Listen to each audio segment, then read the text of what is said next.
तो मूल्यांकन तो करना गलत इसको है, और मूल्यांकन मूल्यांकन करना यूं गलत है कि मूल्यांकन से एक व्यक्ति अपने आप को बड़ा मानने लगेगा और एक व्यक्ति अपने आप को छोटा मानने लगेगा। एक में सुपीरियरिटी कॉम्प्लेक्स पैदा होगा, और कॉम्प्लेक्स है ये भी, और एक में इंफीरियरिटी कॉम्प्लेक्स पैदा होगा। दोनों परेशान रहेंगे अपनी जगह। ये नुकसान है इसका। अगर अगर मूल्यांकन नहीं होगा हाँ तो फिर कर्मों के आधार पे जी। जो है आप अच्छा कर्म और बुरा कर्म ये भी डिसाइड नहीं कर पाओगे। अरे सर, चोरी कोई कर्म नहीं है। किसने कहा आपको कि चोरी कर्म होती है, हत्या कर्म होती है, बलात्कार कर्म होते है? किसने कहा आपको? तो फिर क्या है ये? कर्म नहीं है तो क्या ये है ये? इन्हें अपराध बोला जाता है। कर्म अपराध जो क्या है, कर्म नहीं होता? हाँ, जो अच्छाई के उसमें आते हैं उन्हीं को कर्म बोला जाता है। व्यवस्था की लैंग्वेज में इन चीजों को, जैसे झूठ बोलना, ठगी करना, ये कर्म नहीं कहे जाते हैं। ये या तो इन्हें आपराधिक कर्म कहा जाता है। ये कर्म कहा जाता है ना। हाँ ठीक है, उस तरह से बुरे कर्म बोल कर्म लीजिए। बुरे कर्म अरे कहे जाते हैं ना।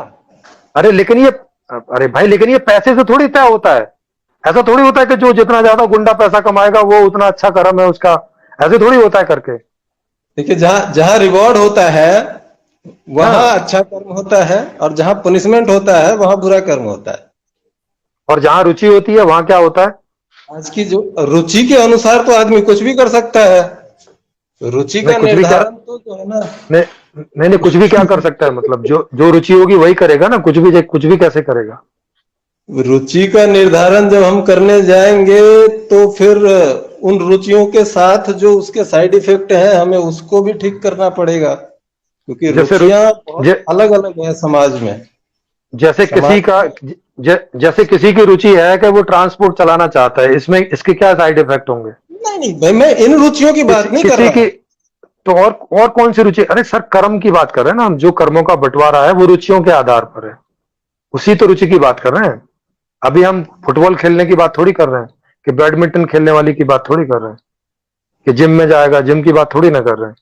अभी रुचियों का मतलब ये जो प्रोफेशनल कर्म है इसके आधार पे, इसमें जिसकी रुचि होगी, जिस भी प्रोफेशन में जिसकी रुचि होगी वो उसमें जाके काम करेगा। इसमें क्या प्रॉब्लम है? नहीं, इसमें कोई प्रॉब्लम नहीं है। हाँ तो बस, बेसिकली ये मैं मैं तो वही ये चीज। आधार रखने से क्या दिक्कत है, मुझे बताइए थोड़ा।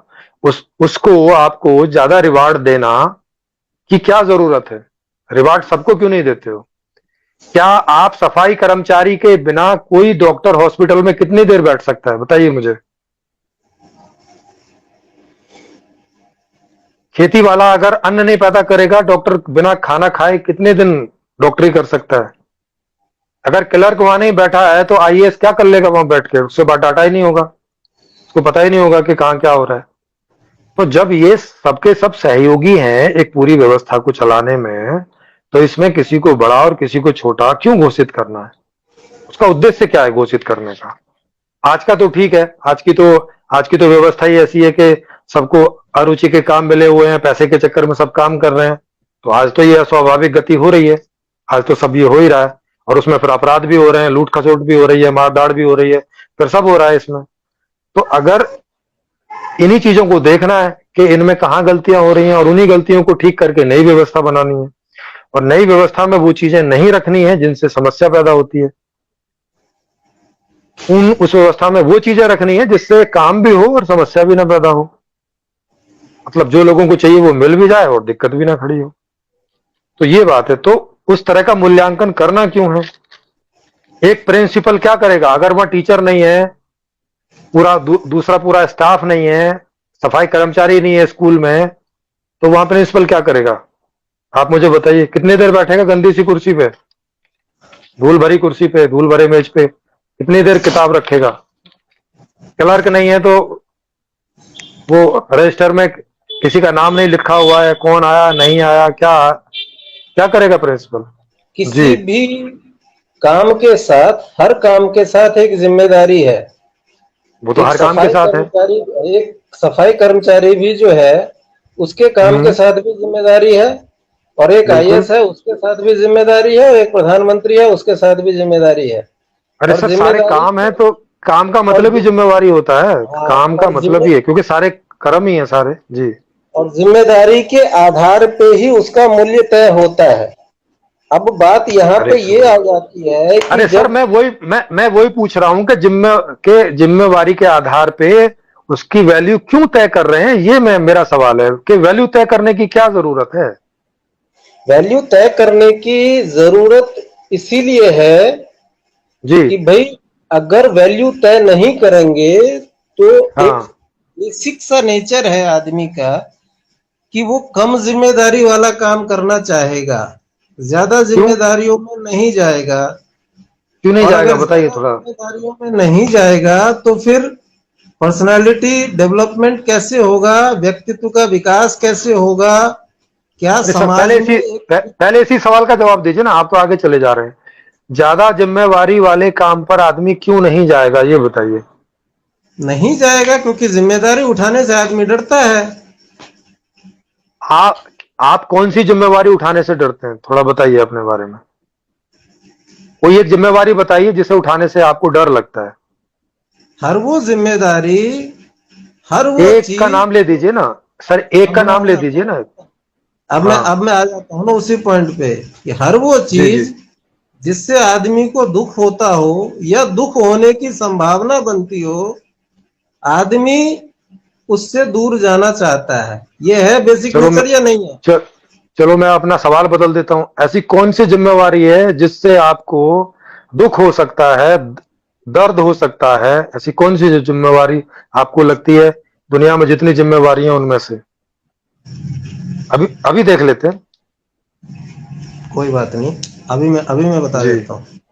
अभी जी अभी बताइए। उन्हीं जिम्मेदारियों पे बता देता हूँ। भाई एक जी जी काम है, बताइए। एक काम है जिसको मैं करूं या ना करूं, जी। उससे कोई फर्क नहीं पड़ता। मुझे जो मिलना है वो मुझे मिलेगा ही मिलेगा। अरे सर, मैंने तो ये लेकिन पूछा नहीं। अगर मैंने पूछा कि जितनी भी जिम्मेवारियों को आप जानते हैं उसमें से कोई एक जिम्मेवारी बताइए जो आपके लिए दुख कारक है, मतलब जिसको आप करना नहीं चाहेंगे।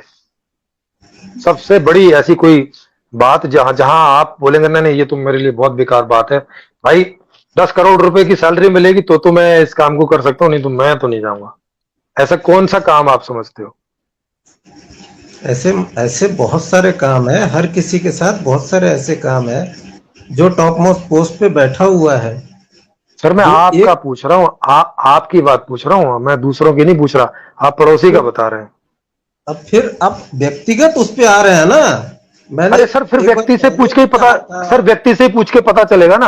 अब क्योंकि आप भी किसी व्यक्ति के ही तो बारे में बता रहे हैं ये बात। ये इस बात के बारे में अभी जब हमने एग्जाम्पल लिया है, तो या तो जी। आपको एक आईएएस और एक क्लर्क, तो मतलब इन दोनों के साथ जब आप बात करेंगे तब आपको इसके बारे में क्लियर पता चलेगा। ओके ठीक ओके, है तो कि आप ये कह जिम्मेदारियों तो से तो तो आप ये कह रहे हैं कि आईएएस की जिम्मेवारी से आपको डर लगता है, आप नहीं करेंगे उसको। अगर आईएएस को जो सैलरी मिलती है वो ना मिले तो आप उसको अगर नहीं करना आईएएस चाहेंगे। अगर आईएएस और क्लर्क हम्म। इन दोनों का पे स्केल सेम हो या समाज में इन अरे सर, दोनों मैं का तो जो है ना सर लेवल मैं कुछ सेम और हो। पूछ सर, मैं कुछ पूछ रहा हूं, आप कुछ बता रहे हो। मैं आपसे पूछ रहा हूं, क्या आपको एक भी ऐसी जिम्मेवारी नहीं लग रही जिससे आपको दुख होगा अगर आप करेंगे उसे, सभी के बराबर सैलरी में? समझ लो कि सारे जितने भी प्रोफेशन है सबकी एक बराबर सैलरी है। अब इसमें कौन सा ऐसा काम होगा जिसे करने में आपको दुख लगेगा? अगर कोई और उसके साथ एक्स्ट्रा एक्स्ट्रा फैसिलिटी ना नहीं है जुड़ी ना हो, कुछ भी नहीं है ना जो एक्स्ट्रा, सब में बराबर है, सब में बराबर है। हाँ, जो लोगों के साथ उसको अलग ना करती हो, लोगों से विशेष ना बनाती हो, स्पेशल ना बनाती हो, हाँ। तो जाहिर सी बात है आदमी हाँ उन बताओ। बड़े बड़े कामों को नहीं करेगा। कौन सा बड़ा जिन काम, कोई कामों एक बड़ा जिन काम तो कामों के बताइए। जिन कामों के साथ रिस्पॉन्सिबिलिटी है वो अरे काम नहीं सर, करेगा। अरे सर, देखो आप इतनी देर से उस एक काम का चुनाव करके बता नहीं पा रहे हैं। इसका मतलब है कि ऐसा कोई काम नहीं है दुनिया में कि जिससे आदमी को दुख होता हो। बस वो उसकी रुचि का होना चाहिए। रुचि का होगा तो उसको मजा आएगा, और रुचि का नहीं है तो पैसे लेके भी वो ऐसे दुखी दुखी भाव से ही करेगा। कम से कम 10 मिनट से मैं कोशिश कर रहा हूं आपके साथ, लेकिन आप एक काम ढूंढ नहीं पा रहे हैं ऐसा कि जिसे बराबर पैसे में करने में आपको दुख हो, तकलीफ हो, परेशानी हो, या आप नहीं करना चाहो जिस काम को। मैं पहले ही बता चुका हूँ ना कि अगर सारी कहाँ बता चीजें चुके हैं सेम आप? होंगी, हम्म। व्यवस्था सेम होगी, फैसिलिटी सेम होगी, तो आदमी जी, आईपीएस नहीं बनना चाहेगा, आदमी क्लर्क बनना चाहेगा।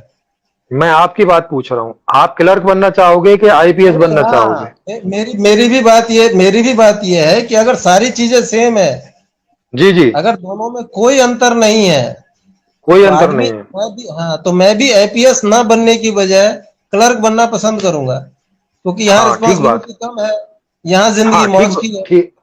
जी हाँ, जी हाँ, बिल्कुल बिल्कुल बिल्कुल, यही बात है। अब ये आप 10 मिनट पहले बोल देते तो मामला कितना आसान हो गया था। अब मुझे सुनो, मुझे सब कुछ बराबर मिले जैसे सबको मिलेगा, तो भी मैं सबसे बड़ी पोस्ट लेना चाहूंगा, क्योंकि मुझे सबसे बड़ी जिम्मेवारी लेने में मजा आता है। वो मेरी रुचि का काम है। तो इसका मतलब आपकी व्यवस्था में जिम्मेदारियों से चूकने पे कोई दंड विधान नहीं है। ना, दूसरी जिम्मेवारी पे चले जाएंगे, जो जिम्मेवारी वो ठीक से निभा सके, जिसमें उनकी रुचि होगी। अगर गलती से किसी बेरुचि वाले कार्य का चुनाव हो गया है, तो ऐसे तो होगा नहीं ऐसा, और अगर इस ऐसा इस हुआ तो वो फिर एक जिम्मेवारी से उस जिम्मेवारी पर चला जाएगा जिस जिम्मेवारी के वो अपने आप को रुचि वाला समझता है। बस सिंपली, और दंड काय के लिए देंगे? इस चूक की वजह से अगर कोई अव्यवस्था हुई है, हाँ, उसका उसका परिणाम। वो होगा ही नहीं। पहले तो मैं बता रहा हूं कि ऐसा होगा ही नहीं पहले तो। अच्छा, मतलब व्यवस्था में किसी भी तरीके की कोई कुसंगति नहीं आएगी, ना, चाहे कोई कुछ भी कर ले। ना चाहे कोई कुछ भी कर ले। अच्छा, सिस्टम इस प्रकार का ना, इसीलिए तो मैं बोल रहा हूँ कि थोड़ा मतलब सिस्टम को स्टडी करो, तो फिर मजा आए। नहीं, मतलब एक फुल प्रूफ सिस्टम है। यस, फुल प्रूफ सिस्टम है। 100%। आप कहीं से दंड विधान लीकेज निकाल कर नहीं दिखा सकते। दंड दंड विधान है विधान ही नहीं कोई उसमें। नहीं है, ना, दंड विधान कोई दंड नहीं है। विधान। सर, अगर फुल प्रूफ सिस्टम है तो दंड विधान की जरूरत कहाँ है? फुल प्रूफ नहीं होता तभी दंड विधान होते हैं। जैसे आज का सिस्टम फुल प्रूफ नहीं है, दंड विधान है, इतने सारे दंड होते सोते इतने सारे एक्सीडेंट होते रहते हैं, और उसके बावजूद में भी किसी के ऊपर कोई रेस्पॉन्सिबिलिटी नहीं है। क्या चलिए, होता है? आईएएस से कुछ हो भी जाए तो उसको क्या दंड मिलता है? कुछ भी नहीं मिलता। फिर तो बहुत सारे और भी क्वेश्चन उठेंगे। खैर चलिए, कोई बात नहीं, हाँ, तो करेंगे वो इस पे वो जब तो धीरे उठेंगे। धीरे बात आगे बढ़ेगी तब। यस यस, इसीलिए इसीलिए बता रहा हूं कि ये व्यवस्था कुछ अलग ही टाइप की व्यवस्था है, जो आदमी सोच नहीं सकता पुरानी व्यवस्था के आधार पे। ये कुछ आउट ऑफ बॉक्स व्यवस्था है। इसीलिए इसमें हम लोग रिक्वेस्ट करते हैं, स्पेशली उस आदमी से जो बहुत सवाल जिनको उठते हैं, जो करते हैं बहुत सवाल, उनको बोलते हैं कि देखो, आपके सारे सवाल आज के सिस्टम से उठ रहे हैं, क्योंकि उसी को आप जानते हैं। अब नया जो सॉल्यूशन है उसके बारे में कोई आइडिया है नहीं। तो अब मैं जो उत्तर दे रहा हूं वो तो नए सिस्टम के आधार से दे रहा हूं, और आप उन उत्तरों को आज के सिस्टम के आधार से ले रहे हो, तो इसलिए वो वहां पे सेट नहीं बैठते, क्योंकि वहां हर चीज स्टेप बाय स्टेप बता रखी है कि ये वैल्यूएशन से कितने बड़े दुख पैदा हो रखे हैं दुनिया में। जब आपको इसका आधार पता चलेगा, तब आपको समझ में आएगा कि अरे अरे, वैल्यूएशन तो बहुत बहुत बुरी बहुत बुरी व्यवस्था है। इतनी बुरी व्यवस्था है कि जितने सारे दुख अब आज दुनिया को हो रहे हैं उसके जड़ में यही है। तो तब आपके सोचने का ढंग बदल जाएगा, तब आपके प्रश्न करने का ढंग बदल जाएगा। तब ऐसा सोच के नहीं बोलेंगे कि नहीं, वैल्यूएशन तो होना जरूरी है। फिर इसके साथ आपको यह भी पता चलेगा कि आदमी के करने का जो मोटिवेशन है, वो पैसे के अलावा, पारितोषिक के अलावा, नाम के अलावा कोई और भी ऐसी एक बड़ी चीज है जो हो सकता है, जो इन सब से बड़ी है, जो इतनी तृप्ति देती है कि ये सारी मिलके भी नहीं दे सकती। तो आपके क्वेश्चन पूछने का तरीका बदल जाएगा, आपका जो परसेप्शन है वो चेंज हो जाएगा।